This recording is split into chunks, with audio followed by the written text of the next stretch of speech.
Baik, Bismillahirrahmanirrahim. Assalamualaikum warahmatullahi wabarakatuh. Pada kesempatan kali ini, kita akan memasuki mata kuliah pengolahan mineral 2, materi pertama, yaitu kita akan belajar mengenai konsep dasar hidrometalurgi dan pirometalurgi serta aplikasinya. Ya, jadi eh, kita akan melihat konsep, bagaimana konsep dari hidrometalurgi, pirometalurgi, dan juga elektrometalurgi nanti yang merupakan bagian dari pengolahan mineral. Baik, ya. Apa itu mineral? Jadi mineral itu terbagi lagi menjadi 8 kelompok. Ya. Kelompok-kelompok ini didasarkan oleh bearing mineralnya atau pengikat mineralnya. Misalnya untuk mineral silikat, berarti dia berikatan dengan silika, ya, SiO2. Feldspar, kuarsa, SiO2, ya, zirkon, Zr, SiO4, dan lain sebagainya. Begitu juga untuk oksida, berarti dia mineralnya berikatan dengan oksida. Ya, contohnya, ya, di sini ada hematit, ya, hematit, ya, Fe2O3, Fe3O4, magnetit, ilmenit, rutil, ya, yang berikatan dengan PiO2 dan lain sebagainya. Kemudian ada hidroksida atau oksihidroksida. Nah, ini yang sering banyak kita temui sekarang, ya, sebagai sumber apa? Besi dan nikel, ferronikel, yaitu biotit, ya. Kemudian mineral-mineral yang berikatan dengan sulfida, biasanya itu ada pirit Fe besi sulfida, ya, Fe2S, kemudian ada kalkopirit, ya, Fe CuFe2S, kemudian galena PbS timbal, kemudian ada karbonat yang berikatan dengan karbonat, fosfat, ya. Di sini ada sumber logam tanah jarang, xenotim dan monasit. Ini xenotim adalah yttrium fosfat, monasit itu adalah Ce fosfat atau La fosfat. Kemudian yang berikatan dengan halida, ya, ada klorid, halid, kemudian logam mulia.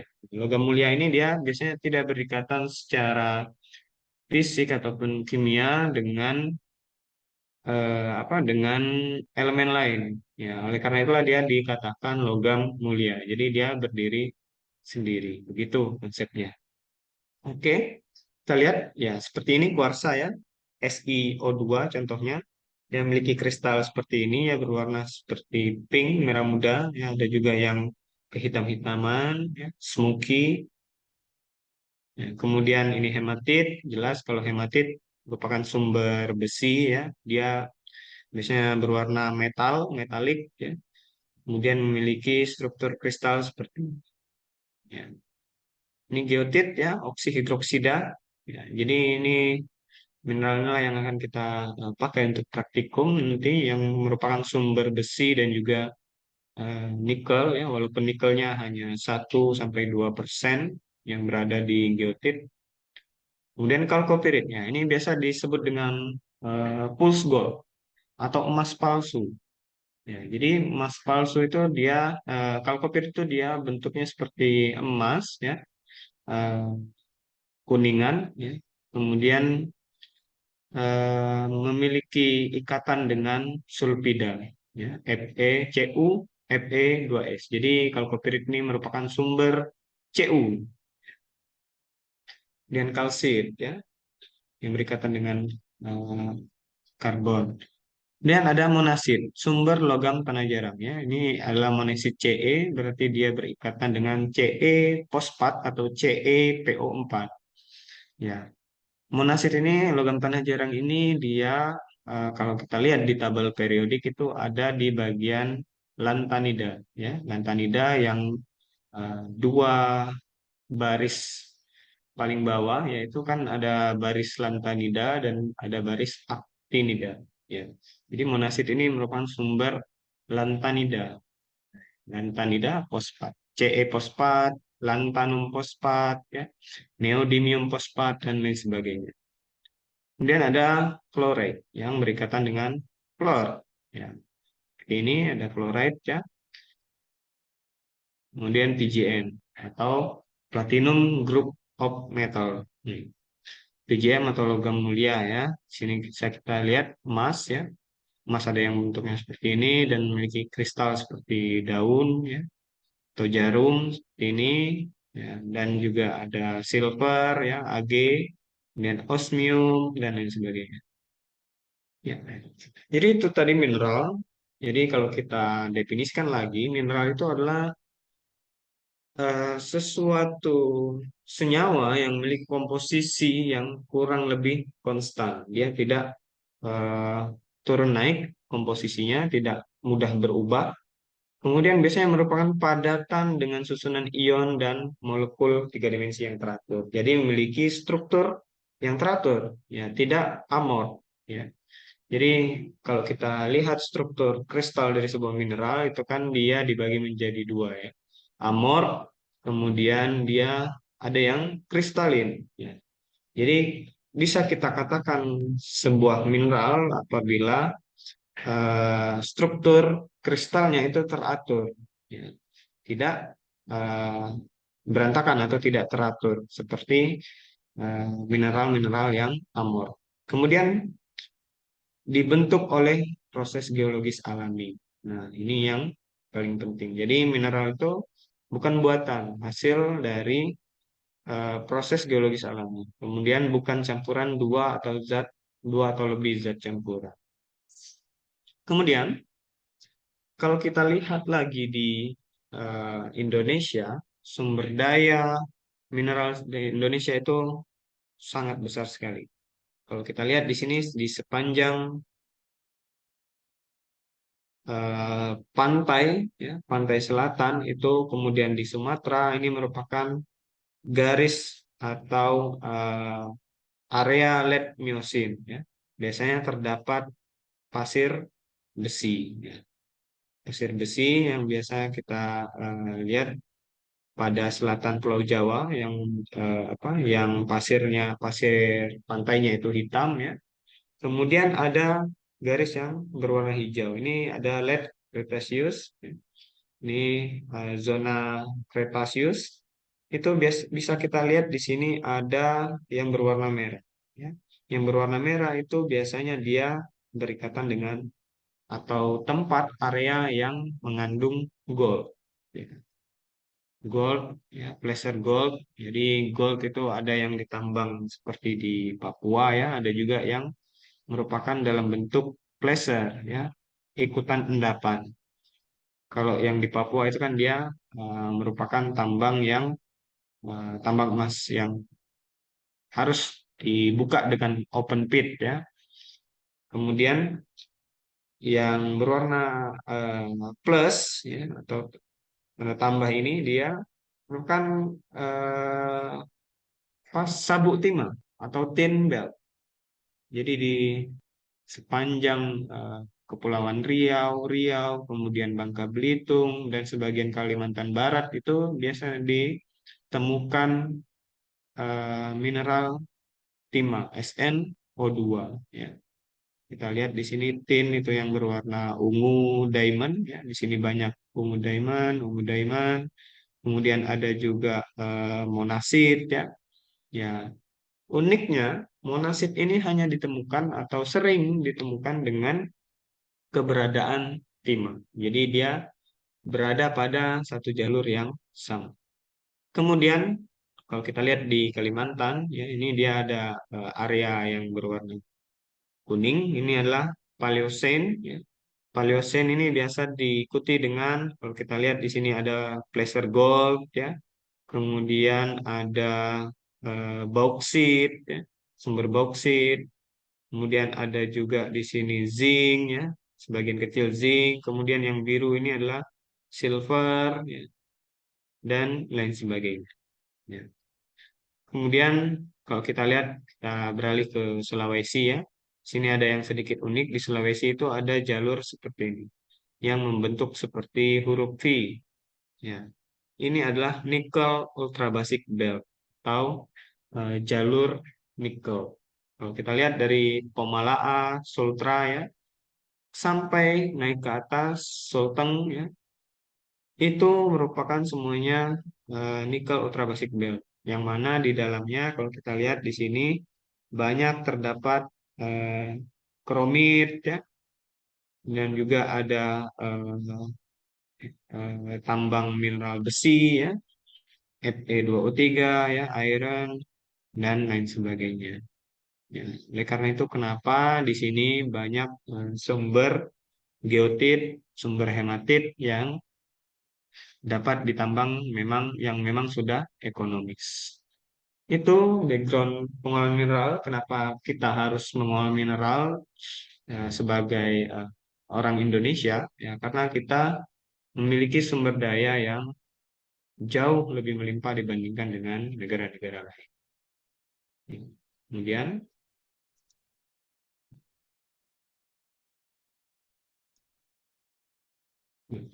kemudian kalau kita lihat di tabel periodik ya, yang berwarna menuju merah, ya, kalau merah ini dia berarti critical mineral. Ya, ini yang dilaporkan oleh USA, Australia, Jepang, dan Eropa. Yang berwarna merah, ya, itu merupakan logam-logam yang sangat langka atau kritis. Kalau kita lihat di sini, semua logam di baris lantanida itu adalah logam-logam kritis. Kenapa? Karena permintaannya tinggi, namun supply-nya itu sangat sedikit. Ya. Ya, supply-nya itu sangat sedikit, sedangkan permintaannya tinggi. Lantanida ini sering dipakai atau banyak dipakai untuk sekarang green technology, ya, seperti baterai, kemudian seperti superkonduktor, supermagnet, dan lain sebagainya. Kemudian kalau kita lihat di sini nikel tidak terlalu apa kritis, ya. Tapi kobalt ya yang merupakan bahan paduan eh, baterai untuk electric vehicle atau kendaraan listrik itu dia sangat kritis di sini. Ya, karena apa ya? Karena sama seperti tadi supply-nya rendah, tapi permintaan di pasar itu sangat tinggi. Ya. Jadi supply-nya itu tidak bisa memenuhi apa eh, demand-nya, permintaannya. Ya, ini juga sama. Kalau kita lihat ya, ini merupakan negara-negara produksi ya, produsen untuk berbagai mineral. Kalau kita lihat ini yang paling konsisten dan paling banyak memproduksi itu adalah China. Sedangkan kita Indonesia di sini hanya tercatat pernah memproduksi tin atau timah. Ya, itu tadi backgroundnya. Kemudian kita akan beralih ke alur bagaimana cara kita mengolah sebuah mineral menjadi metal atau logam murni. Yang pertama jelas kita mendapatkan sampel atau apa mineral dari penambangan, kemudian dilakukan pengecilan ukuran melalui kominusi ya atau size reduction. Kemudian setelah dikecilkan ukurannya diklasifikasikan.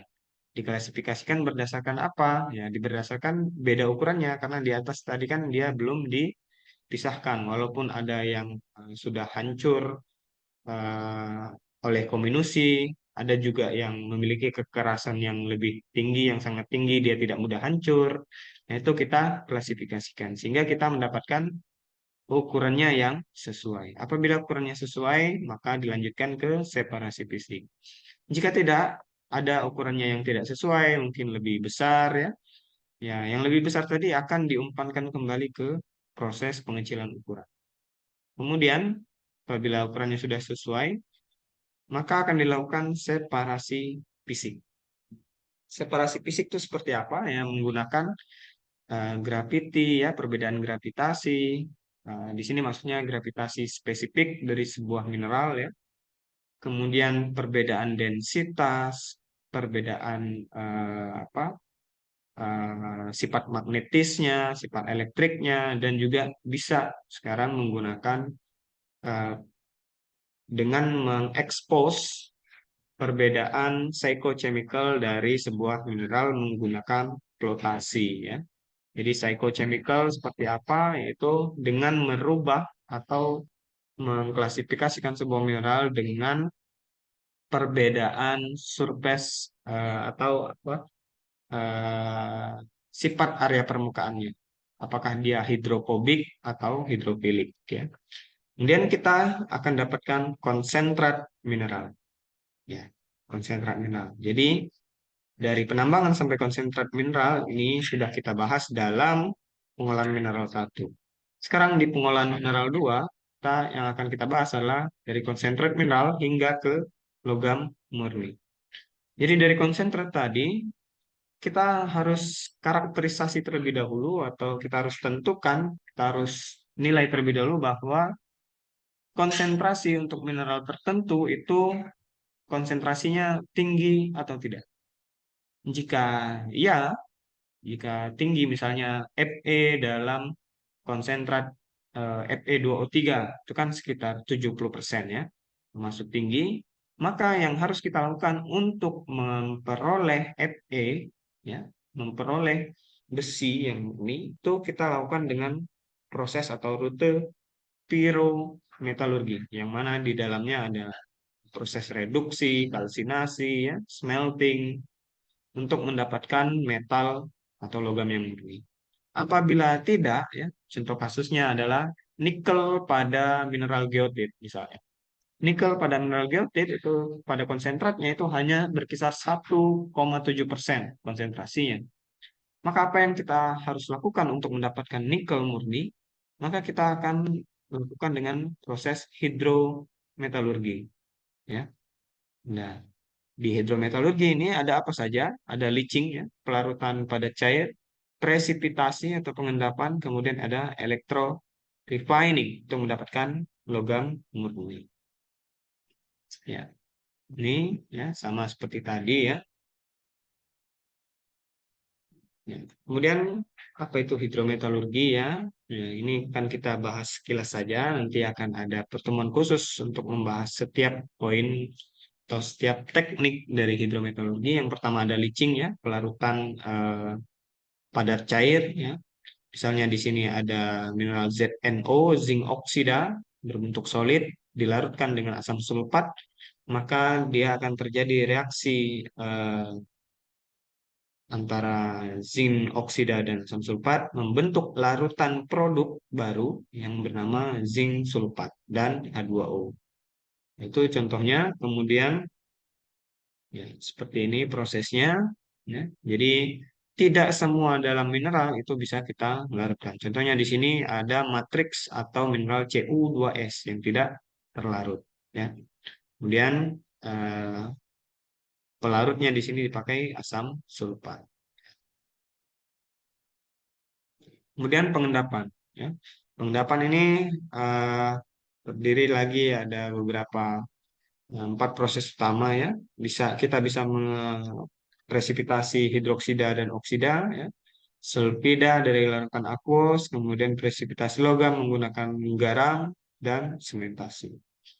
Ya, kalau kita lihat di sini presipitasi ini konsepnya hampir sama ya dengan reaksi-reaksi yang lain. Dia ada reaksi apa switch ya, switch reaction. Semisal di sini ada larutan A dan B yang mengandung A dan B, jadi kita reaksikan dengan reaktan C dan D, maka ada switch antara B dan D di sini atau A dengan C yang berakibat pada mengendapnya salah satu produk. Ya. Pengendapan ini terjadi dikarenakan ya apa larutan CB di sini memiliki eh, sekali kelarutan yang rendah. Jadi dia sudah tidak bisa larut lagi sehingga dia akan membentuk padatan dan mengendap. Kemudian ada solvent extraction atau ekstraksi pelarut ya. Ini dilakukan biasanya untuk merubah fase dari fase anorganik ya. Di sini ada misalnya pregnant leach solution, hasil leaching ya. Kalau kita reaksikan dengan eh, ekstraktan atau larutan pengekstraksi, maka yang akan kita dapatkan adalah metal hasil leaching ini berada pada fase organik dan sedangkan sisanya ada eh, ekstraktan dan juga sisa dari pregnant leach solution. Jadi hanya merubah fase dari fase anorganik menjadi fase organik. Supaya apa? Supaya lebih mudah dipisahkan dan juga supaya kita bisa memisahkan secara selektif antara mineral-mineral atau elemen-elemen yang ingin kita pisahkan. Kemudian pirometalurgi. Jadi pirometalurgi ini biasa dikenal dengan penggunaan panas. Kita mengaplikasikan panas untuk mengelola logam dari mineral. Nah, ada beberapa term atau istilah yang kita gunakan ya. Kalau mineralnya itu dapat terdekomposisi menjadi material volatil atau yang dapat menguap dengan mudah, maka kita bisa sebut proses tersebut sebagai kalsinasi. Kemudian kalau mineralnya di dalam sebuah vessel atau sebuah wadah itu bereaksi dengan gas panas ya pada furnace, maka bisa kita sebut dengan roasting, pemanggangan. Kalau jika produk roastingnya ini tadi adalah liquid ya sampai titik lebur dari mineralnya, maka proses tersebut kita sebut dengan smelting. Jika menghasilkan produk liquid. Kemudian jika byproduct atau produk samping dari roasting ini tidak volatil, kemudian fluxnya dapat ditambahkan untuk bereaksi dengan geng mineral untuk mendapatkan limbah low melting yang mudah dipisahkan, maka limbah tersebut bisa kita sebut dengan slag. Atau dalam bahasa Indonesia-nya adalah daerah. Ini salah satu contoh dari masing-masing proses. Yang pertama adalah roasting ya. Misal kita akan merosting atau memanggang mineral galena di sini, PbS dengan oksigen ya. Ya, reaksinya antara solid dan gas ya. Kemudian yang kita akan dapatkan itu adalah Pb oksida dan juga gas SO2. Ya. Itu juga yang untuk smelting. Kemudian nanti kita juga akan belajar mengenai Ellingham diagram, bagaimana cara menggunakan Ellingham diagram, dan seberapa penting kita gunakan Ellingham diagram ini ya, seperti proses reduksi ya, contohnya. Nanti akan kita bahas lebih lanjut pada pembahasan pirometalurgi. Ya. Kemudian karakter dari oksidasi. Proses oksidasi ya atau proses reaksi itu dapat terjadi secara spontan apabila nilai delta G-nya, perubahan energi Gibbs, energi bebas Gibbs ya, itu nilainya rendah atau negatif. Pada temperatur tertentu, elemen dengan nilai delta G rendah dapat mereduksi elemen yang lain. Ini akan kita bahas nanti dalam pirometalurgi dan yang memiliki delta G lebih tinggi. Ya. Kemudian kebanyakan mineral itu oksida atau sulfida dapat direduksi menjadi logam murni. Ya, dengan cara apa? Ya, dengan cara proses reduksi atau reduksi roasting. Ya. Ini salah satu contoh pengolahan boksit ya. Jadi dari sampel hasil penambangan, kemudian di crushing ya, proses kombinasi di sini, kemudian proses hidrometalurgi, ada digester ya, pelarutan, kemudian ada filter di sini ya, ada sand trap ya, kemudian ada pengolahan limbahnya, kemudian proses pemanasan, presipitasi hingga didapatkanlah alumina yang siap untuk di smelting. Kemudian proses pengolahan biji kalkosit ya, biasanya ini CuFe2S ya, sumber Cu. Bagaimana di sini kalau kita lihat ada atmospheric leaching. Atmospheric leaching itu maksudnya adalah leaching pada tekanan atmosferik ya. Kemudian pemisahan solid liquid, kemudian dilanjutkan dengan primary SX. SX ini adalah tadi solvent extraction. Kemudian setelah solvent extraction biasanya setelah proses scrubbing di solvent extraction, biasanya dilanjutkan dengan proses stripping untuk mendapatkan larutan organik.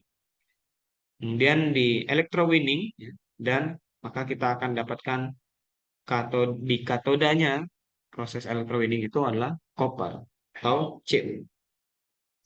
Kemudian ini salah satu contoh dalam penggunaan hidrometalurgi untuk biji limonit, ya, yang mana di dalamnya itu terdapat hematit, mineral hematit, ya, Fe2O3, mineral magnetit, Fe3O4, dan juga ada geotit, ya, FeOOH. Biasanya dilakukan dengan HPAL atau high pressure acid leaching, ya, dengan tekanan tinggi, ya.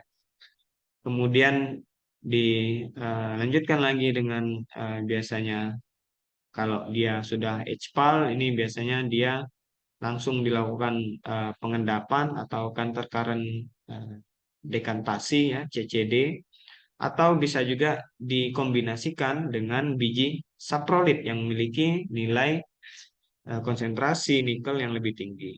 Ya, biasanya saprol itu hanya dilakukan atmospheric leaching, ya, kemudian ditambahkan CaCO3 untuk mengendapkan hasil leaching dari atmospheric leach. Ya. Kemudian pengendapan besi dilakukan di sini pengendapan eh, eh, mineral geng yang lain, kemudian dilakukan CCD, counter current dekantasi. Ya. Setelah itu barulah kita dapatkan MHP atau mixed hydrate precipitate. Ya. Oke. Kemudian dalam pirometalurgi sudah jelas sekali kita bisa biasanya untuk mendapatkan ferronikel itu dengan proses reduksi, ya. Proses utamanya itu adalah reduksi dengan sebelumnya sudah dikecilkan ukurannya, kemudian sudah dikeringkan, dimixing dengan reduktannya atau agen pereduksinya, ya, biasa dikenal kita pakai batu bara, antrasit, limestone, ya, dan lain sebagainya. Kemudian direduksi pada suhu yang sangat tinggi. Ya. Kemudian kan kita dapatkan Fe nikel. Ya. Ini steel making, ya, salah satu contohnya. Nanti juga akan kita bahas pada pertemuan khusus untuk steel making. Ya, mungkin itu yang bisa saya share atau saya sampaikan pada pertemuan kali ini. Kita akan ketemu lagi pada pertemuan-pertemuan berikutnya. Ya. Saya ucapkan terima kasih. Assalamualaikum warahmatullahi wabarakatuh.